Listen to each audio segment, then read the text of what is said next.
Good morning. Welcome to my office. Welcome to the quietness, the calmness, the darkness of another morning. Easter Sunday is approaching.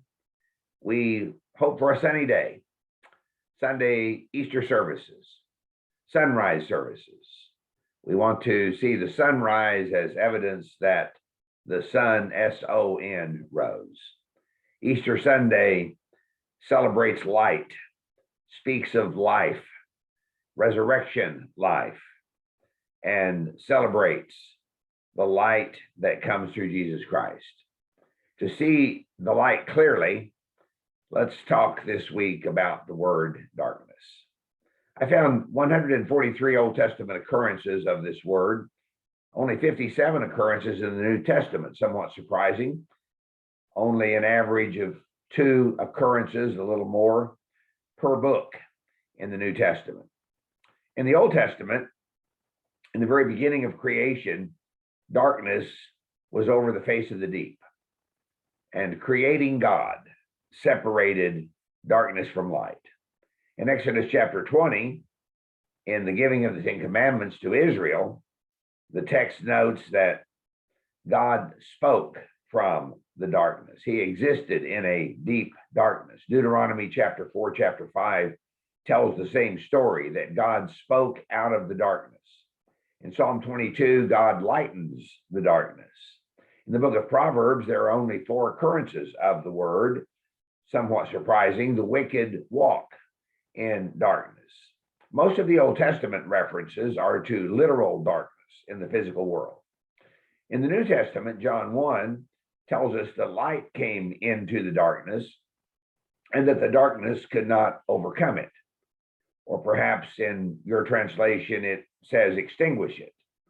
Other translations say put it out, or stand it, or comprehend it. In the coming of Jesus, the people in darkness could see light. Old Testament prophecy quoted in Matthew chapter 4. The Gospel of Matthew, incidentally, has 8 occurrences of the word dark, the most of any New Testament book. Jesus gave warning that we not allow ourselves to be overcome by the dark. Be careful that you are not overcome by darkness, so that the darkness then extinguishes the light. Darkness came when Jesus was crucified. According to the text of the gospel accounts, the gospel has the power to turn people to light from darkness. In Acts chapter 26, verse 18, when Paul recounts his call to be a follower of Jesus Christ, to serve as an apostle to the Gentiles, he speaks of the gospel as God's power to turn people from darkness to light. We read in other parts of the New Testament that hearts can be darkened, eyes can be darkened, and also that minds can be darkened. The domain of darkness is overcome by the kingdom of light, overcoming Jesus, according to Colossians chapter 1. We're called to walk in the light. I'm thinking of Ephesians 5. You may be thinking of numerous passages in the book of 1 John. So this week we have another wow, trying to think about words that will guide us through this world and point us to the next world. Interesting words that make a difference in the gospel story, to appreciate and celebrate the light of Jesus Christ. So we could summarize in the brief overview that I've given, perhaps 8 points. Creation began with total darkness, but God separated light out of the darkness. At Mount Sinai, God spoke out of the deep darkness to give to Israel light. And he calls his people, Israel, to be a light to the nations in the Old Testament prophets. A third thing we could note is that darkness still exists in our world today, and many walk in darkness. Or we could observe that in Jesus Christ, darkness is forever overcome by the one who is the light. The day star arises, the light dawns.